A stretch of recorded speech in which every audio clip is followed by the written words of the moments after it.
Assalamualaikum warahmatullahi wabarakatuh. Kembali lagi di channel yang sama di Amin Fatkul Skanja. Sahabat-sahabat pintar semuanya, bagaimana keadaan kalian? Sehat selalu bukan? Alhamdulillah kalau baik ya. Tentunya selalu bersyukur sama Allah Subhanahu wa taala. Teman-teman atau sahabat-sahabat pintar semuanya, di video kali ini saya akan berbagi dengan kalian berkaitan dengan materi ya komunikasi di dalam jaringan. Ya tentunya di Mapel Simdik. Nah, pada kesempatan yang berbahagia ini nanti teman-teman semuanya silahkan simak videonya ya sampai selesai dan cermati, pahami, dan nanti bisa kalian praktekkan secara nyata menggunakan komunikasi daring itu dengan bijaksana, dengan baik, dan bisa kalian lakukan dimanapun, kapanpun bisa Anda lakukan. Kita lanjutkan materinya.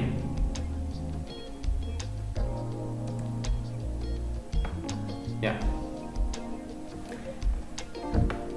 Pada materi kali ini ya di KI atau KD-nya di sini bahwa tentang memahami komunikasi dalam jaringan atau istilahnya daring online. Keterampilannya adalah menyajikan hasil pemahaman tentang komunikasi dalam jaringan daring online.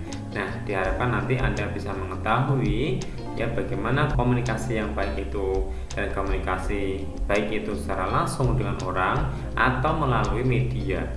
Jadi perlu kalian pahami di sini ya. Oke, tujuannya seperti apa?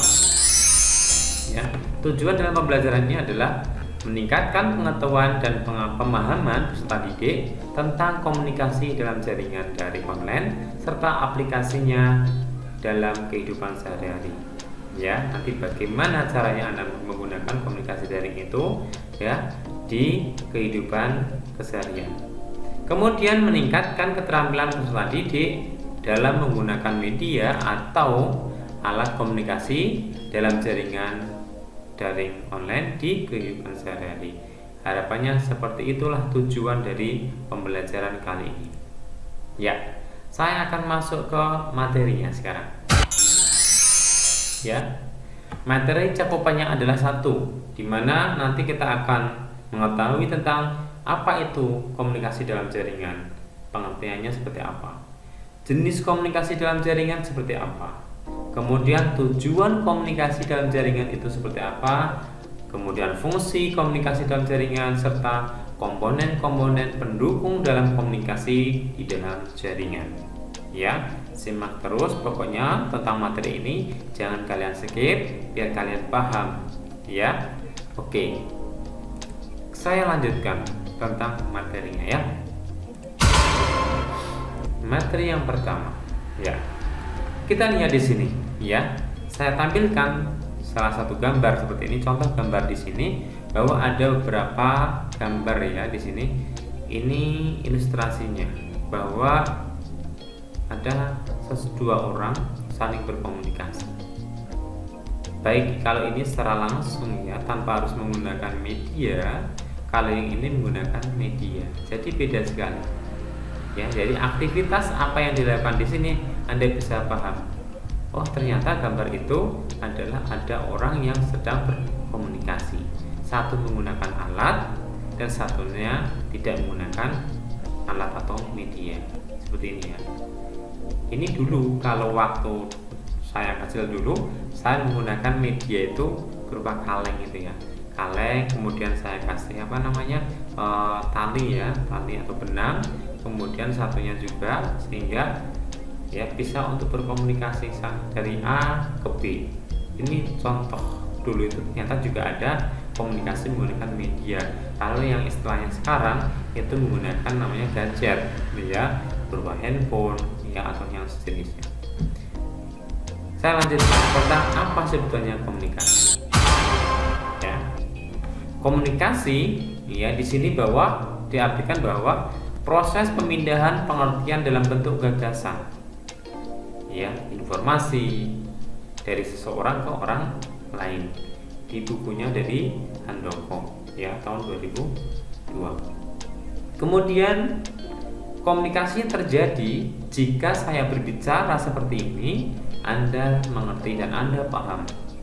Sebaliknya, jika Anda yang berbicara, saya juga akan mengerti dan saya juga akan paham.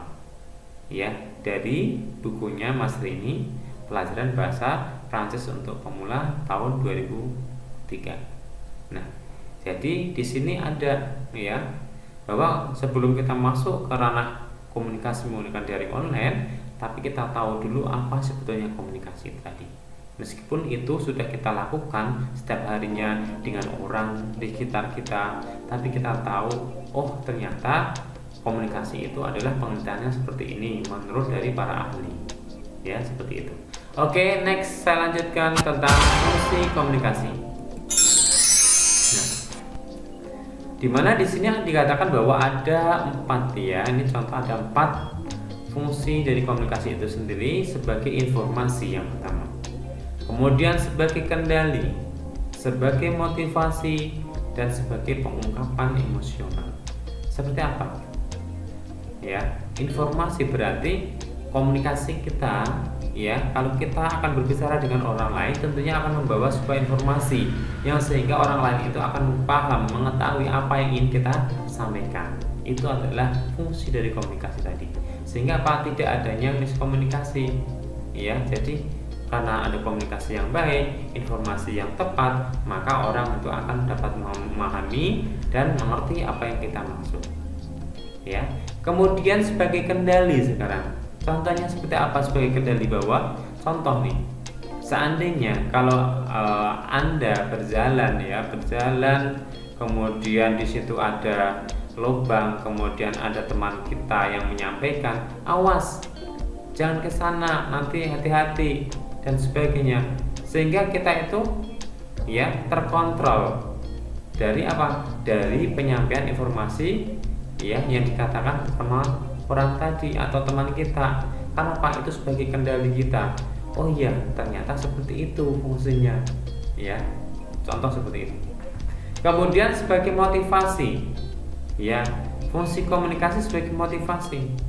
Pernah toh kalian juga sama gurunya, sama temennya, sama sahabat karibnya, ya ada yang sering memotivasi ya tentang komunikasinya di sana. Kamu harusnya seperti ini, ya toh, kamu harus giat belajar, kamu harus semangat, kamu harus rajin, kamu harus betul-betul ya, yang betul-betul menjadi jiwa yang luar biasa. Itu ada sebuah motivasi juga. Ya seperti Bapak Mario Teguh itu ya, yang sering menyampaikan tentang motivasi kepada seseorang agar lebih percaya dirinya lebih kuat, kemudian lebih semangat dan sebagainya. Kemudian sebagai pengungkapan emosional, ya contoh komunikasinya seperti itu. Ada kan seseorang yang mungkin pas posisi marah gitu, ya ini ungkapan. Saya nggak suka kalau seperti itu, ungkapan emosional seperti itu. Kalau ini salah, harusnya tidak seperti itu. Nah, ini adalah contoh pengungkapan emosional disertai mungkin dengan mimik wajah yang mungkin ya lebih menyeramkan seperti itu. Jadi itu adalah contoh fungsi dari komunikasi. Oke, paham ya? Saya lanjutkan sekarang teman-teman ya, sahabat kita semuanya. Yang berikutnya adalah tentang jenis komunikasi. Ya.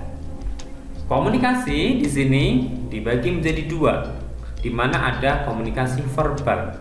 Ya, apa sebetulnya komunikasi verbal itu, teman-teman? Sahabat pintar, kita lihat di sini ada gambar ya, di mana ada 2 orang nih.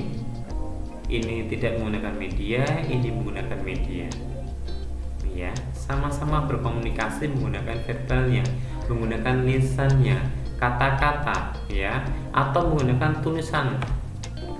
Ya, komunikasi verbal itu apa sih? Komunikasi menggunakan kata-kata, baik itu hal yang diucapkan menggunakan lisan kita atau menggunakan tulisan. Nah, ya, kalau sekarang biasanya menggunakan WA itu ya, atau WhatsApp atau Telegram atau Facebook dan sebagainya, itu IG-nya juga itu menggunakan tulisan-tulisan atau teks-teks, itu juga dikatakan sebagai komunikasi verbal. Ya. Seperti saya seperti ini menyampaikan sama kalian, ya sama kalian semuanya, sahabat-sahabat pintar, termasuk bagian dari komunikasi verbal. Paham ya? Oke. Contoh dari komunikasi verbal bisa kalian lihat seperti ini. Contoh komunikasi verbal dengan menggunakan lisan kita akan berbicara. Halo, gimana kabarnya kamu? Baik, alhamdulillah kabarku baik. Kamu sendiri bagaimana? Alhamdulillah aku sudah baik. Saya lanjutkan. Kemudian ada komunikasi nonverbal, di mana komunikasi ini menggunakan bahasa tubuh atau bahasa isyarat atau gestur tubuh. Contoh di situ ada gambar ya yang mewakili mimik wajahnya, itu menandakan bahwa komunikasi mereka adalah seperti itu. Contohnya kalau orang tertawa itu seperti apa, kemudian kalau marah itu seperti apa, dengan mungkin cara melotot ya, matanya besar-besar gitu, serem gitu kan, atau cuma tangannya seperti ini ya. Jadi ya bisa Anda lihat, oh ternyata kalau yang komunikasi nonverbal itu tanpa harus menggunakan kalimat atau ucapan ya yang diucapkannya ya. Atau bisa kalian lihat contoh dari berikut ini.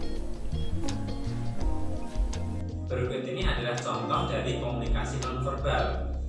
Ya, apa yang disampaikan tadi bahwa komunikasi nonverbal adalah menggunakan gestur tubuh atau mimik wajah, itu juga bisa. Contohnya seperti apa? Seperti ini. Tanpa harus mengucapkan dengan lisan, cuma menggunakan gestur tubuh.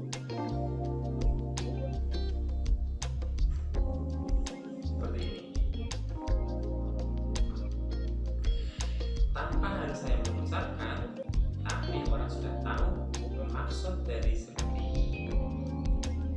Paham ya? Itu tadi contoh dari komunikasi nonverbal. Saya lanjutkan yang berikutnya. Anda sudah tahu sekarang apa itu namanya komunikasi, apa itu komunikasi verbal, apa komunikasi nonverbal. Sekarang kita akan mencoba untuk masuk yang komunikasi verbal. Oke, tadi bahwa komunikasi verbal sudah, komunikasi nonverbal sudah. Komunikasi daring sendiri ya, di mana komunikasi daring adalah cara berkomunikasi di mana penyampaian dan penerimaan pesan dilakukan dengan atau melalui jaringan internet. So pasti kalian sudah sering melakukan ini tiap hari bahkan ya, menggunakan HP kalian atau gadget kalian, entah itu HP, laptop ya, saling berkomunikasi. Ini contoh dari ada dua ya, adik ini ya, adik-adik ini ya. Ini menggunakan media berupa laptop saling chatting, saling share ya, share file atau yang lainnya, atau juga menggunakan media chat, kemudian menggunakan ya verbalnya berupa ketikan teks ya, tapi menggunakan media alat. Berarti itu termasuk komunikasi daring. Bedanya tadi kalau komunikasi saja tidak harus ya menggunakan media ya, tapi kalau sudah masuk kategori komunikasi daring berarti sudah menggunakan media. Paham ya? Oke. Kelebihan dari komunikasi daring sekarang. Yang pertama, dapat dilakukan kapan saja, di mana saja. Pada intinya kamu harus terkoneksi dengan jaringan internet, itu pasti ya. Jadi kelebihan yang pertama adalah kapanpun, dimanapun Anda berada, kamu bisa melakukan komunikasi itu karena menggunakan alat media itu dengan handphone, contohnya seperti itu ya. Langsung yang ada di Jakarta, di Bandung atau luar negeri, kamu segera untuk bisa berkomunikasi dengan cepatnya dimanapun kamu berada di tempatnya ya. Kemudian yang berikutnya adalah efisiensi biaya, lebih murah. Bayangkan saja kalau kamu ingin komunikasi dengan temanmu ya, kebetulan temanmu ada di luar kota, Tidak perlu kamu harus nyusul ke sana dengan biaya transportasi yang lebih mungkin banyak yang harus dikeluarkan dan sebagainya. Tapi kamu dengan menggunakan paket data, kamu dengan cepat ya, kemudian lebih murah. Saya kira kamu beli paket misal paket 50.000 itu sudah bisa untuk dalam 1 bulan. Bayangkan kalau misalnya teman kamu ada di luar kota, entah itu di Jakarta, Bandung, Surabaya dan sebagainya, kamu harus perlu ongkos yang lebih dari 50.000, belum lagi jajannya, iya enggak? Iya. Kemudian efisiensi waktu, jelas sekali prosesnya saat itu juga cepat sekali, langsung ya, tanpa harus menunggu. Ya, beda kalau yang dulu, zaman dulu itu komunikasi verbalnya menggunakan tulisan berupa surat, kita ya kasihkan di kantor pos, kemungkinan tidak langsung dia terima ya, mungkin menunggu 1 hari, 2 hari, 3 hari, bahkan 1 minggu ya, tergantung jauh dekatnya di situ. Tapi kalau sekarang tidak ada batasannya ya, langsung saat itu juga langsung bisa diterima. Ini luar biasa tentang komunikasi daring. Kemudian terintegrasi dengan layanan TIK lainnya, sharing berbagi data dan sebagainya. Sekarang kita bisa lakukan ya toh? Ada yang punya pacar misalnya yang pengen mengirimkan fotonya, tinggal sekarang di share saja, langsung cepat sekali diterima, nggak harus nunggu lama-lama ya toh, dengan foto dulu kemudian di-updrive-kan dulu ya, jadi dalam bentuk print-printan kemudian dikirimkan. Ini kelamaan. Kalau sekarang langsung selfie selesai kirim. Ini ya, bahkan kita langsung bisa juga ya menggunakan media yang lainnya untuk bisa terintegrasi ya, kolaborasi di situ. Kemudian meningkatkan intensitas berkomunikasi. Biasanya ya ada juga seseorang itu yang biasa diam di dunia nyata, tapi ketika dia menggunakan media, menggunakan alat atau HP dan sebagainya, dia lebih aktif. Iya apa tidak? Pasti ini ya. Karena apa? Karena kemungkinan di situ meskipun tidak melihat secara langsung ya, kalau kita menggunakan WA misalnya tanpa harus face to face, video call ya, itu kita bisa cuma teks saja, dia berani untuk mengungkapkan dan sebagainya ya, aktif dalam komunitasnya, aktif dalam grupnya, itu bisa. Biasanya orang kalau misalnya ketemu, dia tidak pede percaya diri dalam berkomunikasi. Tapi kalau menggunakan media, dia lebih pintar, lebih berani, lebih aktif di sana. Ini kelebihan dari komunikasi daring. Kemudian meningkatkan partisipasi, terbuka jalur komunikasi diskusi. Ya, di grup itu banyak sekali, di WA kalian mungkin grupnya banyak, terbuka jalur komunikasi sehingga meningkatkan partisipasi kalian untuk ikut peran di sana, gitu ya. Oke, itu kelebihannya teman-teman semuanya. Saya kira Anda paham semua ya. Oke, jangan di skip lo ya, lanjutkan materinya biar kalian paham. Next, sekarang adalah kekurangan dari komunikasi daring. Kekurangannya, 1, tidak mewakili emosi pengguna ya, intonasi bicara, raut muka, gerakan tubuh sulit dipahami ya, ada yang seperti itu ya, bahwa tapi bisa juga kalau sekarang menggunakan WA langsung video call, marah-marah itu bisa terlihat. Tapi kalau kita menggunakan medianya adalah berupa teks ya, meskipun itu dengan kalimat-kalimat yang mungkin intonasi tinggi, tapi kita nggak tahu persis ya mimik wajahnya seperti apa, gitu kan banyak di situ. Ada yang hoax gitu ya, atau mungkin juga netizen itu ya kadang jengkel gitu ya, tapi kadang tidak mewakili emosi dari pengguna tersebut. Seperti apa sih sebetulnya kondisinya dia itu marahnya dan sebagainya, meskipun dia menggunakan emoticon itu, tapi service-nya apakah dia itu lucu atau mungkin wajahnya seram atau mungkin seperti apa, atau imut ya, kita nggak tahu. Nah kan itu, ini kekurangan 1. Kemudian memerlukan perangkat khusus, pastinya ada hardware dan software. Karena apa? Karena namanya komunikasi daring itu harus ada namanya perangkat keras dan ada perangkat lunaknya. Kalau ini nggak ada ya nggak bisa, bukan namanya komunikasi daring, ya kan? Oke, karena itu tadi ya, ingat kurangnya ada, harus memerlukan perangkat khusus. Kemudian terlalu banyak informasi yang tidak penting. Ini contoh nih, kalau udah kita masuk dalam komunikasi daring online, biasanya hal-hal yang tidak penting menjadi penting, ya enggak? Iya, bahkan file-filenya banyak, ya. Pernah toh kalian misalnya mau makan apa aja, atau mungkin lagi ngapain gitu, kalian selfie, kalian foto-foto, kalian sharekan ke teman-teman atau juga di grupnya.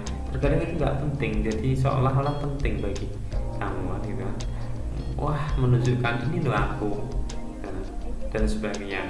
Nah, teman-temannya sendiri atau dalam grup itu kayak gini, kadang nggak penting ya, malah bikin menuhin datanya di HP-nya, atau mungkin malah jadi boros karena banyak harus mengunduh ya dari gambar-gambar atau yang nggak penting-penting tadi. Kemudian menyita konsentrasi, ya. Contohnya apa? Melakukan komunikasi daring tidak pada tempat dan waktu yang tepat. Contohnya apa? Banyak sekali sekarang itu, baik itu pelajar atau orang yang tidak belajar pun juga sama kita lihat. Di mana?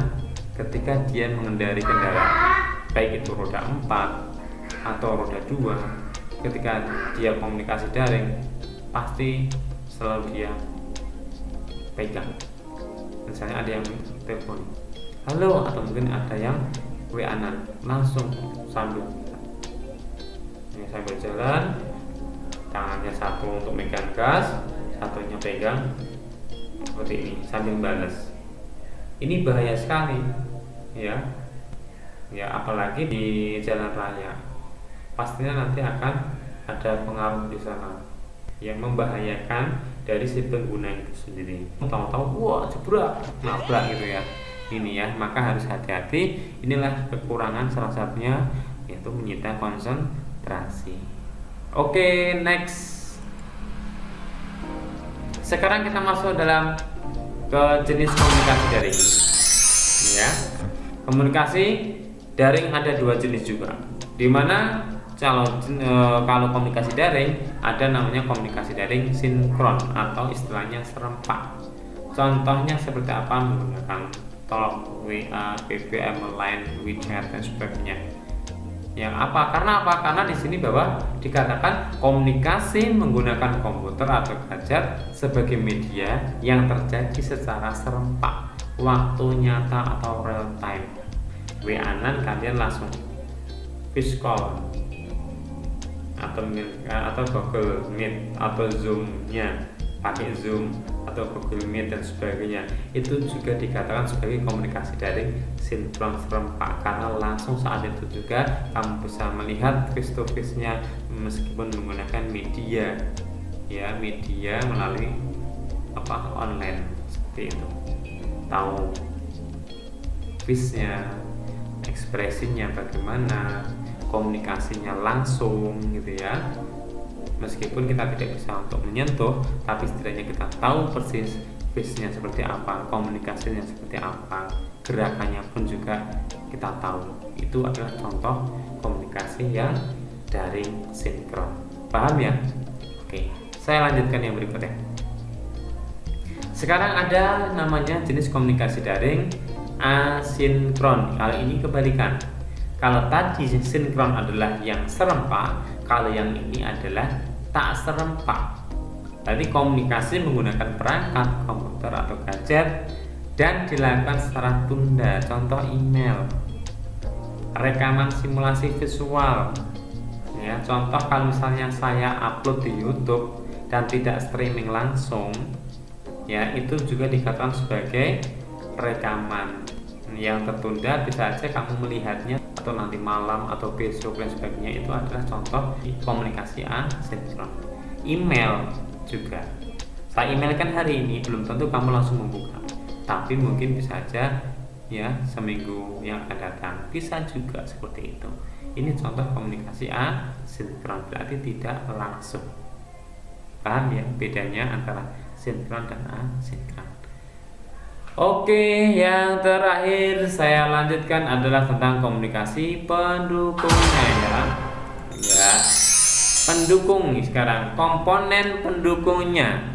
Ingat ada 3 komponen di dalam komunikasi daring. Yang pertama ada hardware. Ya, apa itu hardware? Berarti perangkat kerasnya. Ada HP, ada laptop, iPad, dan seterusnya. Itu adalah contoh dari hardware. Software berarti berkaitan dengan aplikasinya, ya, yang tersedia di dalam gadget tersebut. Kalau HP mungkin banyak sekali aplikasi di sana. Entah itu dari game, entah itu dari chat, ya, layanan apa dan sebagainya, ada semuanya di situ. Itu contoh dari software aplikasi, ya. Kemudian juga ada namanya brandware. Brandware berarti kitanya, penggunanya. Ya, berarti ya komponen ini harus ada semuanya. Ketiga-tiganya hardware, software, brandware harus satu kesatuan. Kalau kita ingin berkomunikasi daring online berarti harus tiga-tiganya ini harus ada. Jangan sampai tidak ada satu, maka tidak akan bekerja sebagai mestinya. Paham ya? Oke. Nah, jangan lupa bahwa yang namanya berkomunikasi daring tentunya kita punya namanya istilah tata krama, apalagi kita sebagai orang timuran. Ya, orang timur berarti orang Indonesia itu ya berarti ramah, sopan, itu harus kita pegang betul, etika kita ya.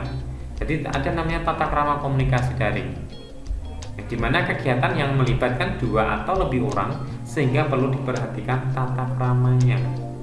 Ya, jadi di situ nggak harus dengan cara ya teriak-teriak atau mungkin berkomunikasi dengan harus santun, tidak perlu menghujat orang dan sebagainya. Itu contoh komunikasi menggunakan etika yang baik, gitu ya. Oke, ini ada tata krama berikutnya adalah komunikasi daring. Gunakanlah bahasa yang baik, sopan, tidak menggunakan jenis huruf font yang beragam. Gunakanlah yang standar ya. Kalau membuat teks tulisan gitu kecil besar itu juga akan membingungkan orang. Kemudian kejelasan penulisan subjeknya, ini maksudnya apa? Itu penting sekali. Ya, kemudian kalau di email perhatikan penerima CC, perhatikan juga penerima BCC emailnya. Ini penting sekali ya kalau kita menggunakan email. Kemudian segera menanggapi pesan yang diterima. Kalau lebih baik itu segera tanggapi. Kalau ada temannya kita atau mungkin orang tua kita atau guru kita ya memberikan pesan, segera tanggapi. Itu lebih baik ketimbang kamu lah santai lah, paling ya nopo toh, jangan seperti itu. Tapi kita sebagai orang timur tadi kita harus punya etika yang baik di dalam komunikasi daring. Kemudian tidak meneruskan pesan yang tidak penting di situ. Tidak usah hal-hal yang tidak penting itu yang menjadi penting buat kalian. Belum tentu orang itu akan menerima itu bahwa itu ada hal yang penting, gitu ya. Oke.